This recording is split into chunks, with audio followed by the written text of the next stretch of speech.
एक भक्त आया महाराष्ट्र का। वो कहने लगा जी एक सांगली शहर है महाराष्ट्र में, सांगली, और वहां कोई आपकी भक्त ज्ञान गंगा बांटे थे, और हम वो मेला लगा हुआ था हमारे धार्मिक, और मैं तो भगवान शंकर का पुजारी, उसके अतिरिक्त मैं किसी ने मानू नहीं था। हमारे साथ मेरा भाई था छोटा 10-12 वर्ष का, और हम सारा परिवार मत्था टेकने जावा थे शिव के मंदिर में। बड़ा मेला था वहां का। वह पुस्तक बेच रहा था तो उसमें लिखा हुआ था कौन ब्रह्मा का पिता है, कौन विष्णु की माँ, ये ऐसे ऐसे। वो छोटा भाई जाकर हमसे पिता नहीं कैसे पहले वो लेने चला था, मैंने मना कर दिया कि ना ये तो बकवास लिख रखी है ना। जब तो वो मेरे साथ आ गया, फिर पता नहीं कब निकल कर गया, वो किताब खरीद लिया वहां से, बुक, और छुपा कर रख ली उसने। जब मैं गाड़ी से उतरने लगा तब देखा मैंने वो पुस्तक ले रहा हाथ में, उसे मैंने छीन ली और मेज पर उल्टी रख दी कि इसके दर्शन भी नहीं करूं।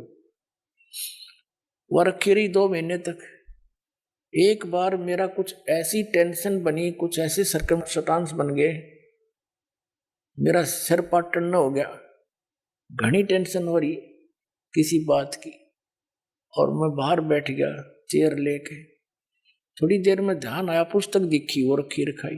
मैंने सोचा इसने देखता क्या है। मैं लगा उस पुस्तक को पढ़ने। वो मेरी तो टेंशन मतलब याद भी कोई ना कतकीत गई, और 3 दिन कंटिन्यूस पढ़ी। और सह परिवार लेकर आ गया परमात्मा का बच्चा, सारे परिवार को।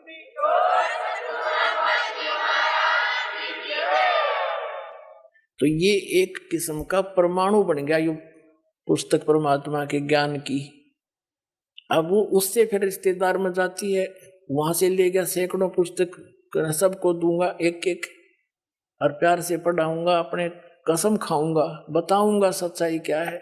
मेरे जैसे भ्रमित है सारे। तो पुण्यात्माओं, आप सबका दायित्व बनता है यो कि अपने भूला न राह बतावे। और पहले जब बताना, जब आपका विश्वास हो जाए कि दास सच्ची कह रहा है, ना भूल के भी इसका जिक्र ना करना जब तक आपका विश्वास ना हो। और विश्वास तो दास करा के छोड़ देगा। कोई बड़का का लेख है, भगवान के बताया हुआ ज्ञान, इसमें इतनी भी मेन मेख नहीं पा सकती, और ये स्वीकार करना पड़ेगा, एक दिन आएगा।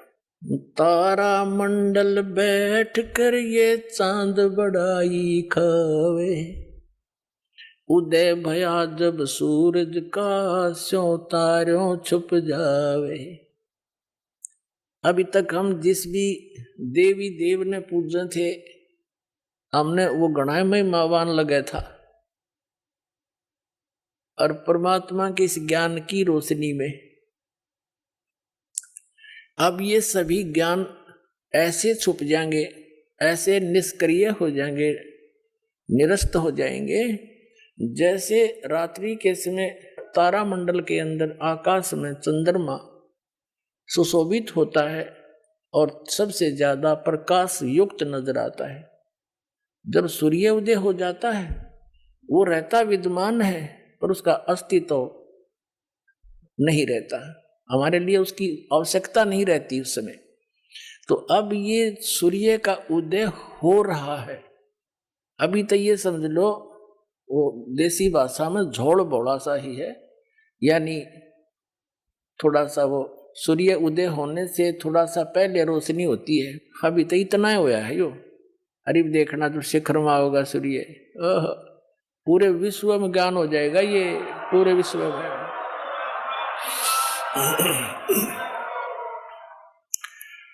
तो परमात्मा क्या बताना चाहते हैं कि आप यहाँ के वासी नहीं हो, आप सतलोक में रहा करते, वहां सारे सुख थे, और अपने पैर पर आप कुहाड़ा मार लिया। ये दास एक जूनियर इंजीनियर था इसमें, कंस्ट्रक्शन सिविल के अंदर, हरियाणा में इरिगेशन डिपार्टमेंट। तो वहां पर एक बहन अपने 2 बच्चों को लेकर मजदूरी करने आई हुई, और वह लड़की मजदूरों की जैसी नहीं लगे थी। फिर भी कोई इतना विशेष ध्यान नहीं किया, मैं कोई बात नहीं, पता नहीं परमात्मा किस घर में कैसा बालक हो जाए।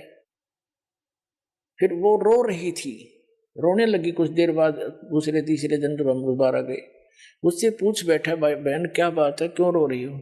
वहीं पर और कई मजदूर बैठे थे, बेलदार वगैरह, उनकी पत्नियां थी, वह बहुत बुरी तरह रो ही रही थी। उसने थोड़ी सी देर बाद से फिर बताई साची कि मैं ऐसे ऐसे एक बहुत बड़े घर की बेटी थी, सेठ है मेरा पिताजी, बहुत बड़ा पैसे वाला, और मुझे सारी सुविधा थी, और जो मेरा पति है ये हमारे यहाँ नौकर रहा करता, और मैं इसके जाल में फंस गई। मैं इतनी प्रभावित होगी, मेरे माता पिता मेरे आगे रो भी दिए, उन्होंने मेरे पैर भी पकड़ लिए, बेटी कुछ भविष्य देख ले तू अपना, तू कहाँ जा रही है, रोटी टाइम पे मिले नहीं, क्या हाल होगा तेरा, लेकिन फिर हम तेरे को घर नहीं बढ़न देंगे, या तू पक्की सोच लिए। मैंने एक नहीं मानी, और इस मेरे पति की बातों में इतनी फंस गई, हम वहां से घर से भाग गए। अब ये जो मैं पैसा लेकर आई थी, 1-2-4 लाख रुपए, वो खर्च खरीदी, सारा शराब पीता है। अब मैं मजदूरी करती हूँ और वो मेरे पैसों से शराब पीता है, और बोल लूँ तो मैंने रोज कूटे। अब कोई मेरा वाली वारस रहा नहीं कि तो मैं दुख रोज दूं जाके, मैंने अपने पैर पे आपको आड़ा मार रखे। तो पुण्यात्माओं, आज आपकी वो दशा है, आप उस समर्थ ने छोड़ के इस कंगाल के साथ आ गए, और यहाँ हर एक चीज का टोटा, समय पर टूक नहीं, वर्षा हो जा, 2 दाने हो जा, ना भूखे मर जा, अकाल गिर जा, उस समर्थ को, उस स्थान को छोड़कर आप यहाँ भिखारी बन गए। और वहां सदा व्रत था, यहाँ टाइम पर टूक नहीं मिल रहा। 90% व्यक्ति दुखी है, यहाँ 90% हैंड टू माउथ है, और कम से कम विश्व के 20-30 बल्कि 40% आदमी मांस खा के गुजारा कर रहे, मछली कोई खाने नहीं, ये खाने की चीज है, नरे पाप कमाने। तो कहने का भाव ये है पुण्यात्माओं, हम गलत स्थान पाएंगे, या वह वस्तु है ही नहीं जो हमने, जिसकी हमें आवश्यकता है, अति आवश्यकता है। किस किस चीज की आवश्यकता है? तो मृत्यु नहीं होनी चाहिए। अगर हमारी मृत्यु ना हो, हम फिर भी से ढीठ हो रहे हैं, कोई दिक्कत नहीं, तो हाथ भी कट जाए, पाँव भी कट जाए, मृत्यु ना होनी चाहिए। अरिया भी कंपलसरी। दूसरा, बुढ़ापा नहीं होना चाहिए, कोई वृद्ध होना पसंद नहीं करता, सारे होंगे। फिर आप देख रहे हो जहाँ सारी सुविधा चाहिए, बड़ी कोठी, सबकी इच्छा है बड़ी कोठी हो, कार हो, पार्क हो, डली हो, सरोवर हो स्नान करने, तो ये सुविधाएं आप यहाँ खोज रहे हो जहाँ 7 जन्म भी 100 असंख्य जन्म नहीं पा सकते आपको। ये सतलोक में आपकी ज्यों की त्यों रखी है, वहां आपका सारा सामान सुरक्षित है, लेकिन आपकी बुद्धि कद सेट होएगी जिस दिन आपकी बुद्धि यहां से इस ज्ञान से हटेगी।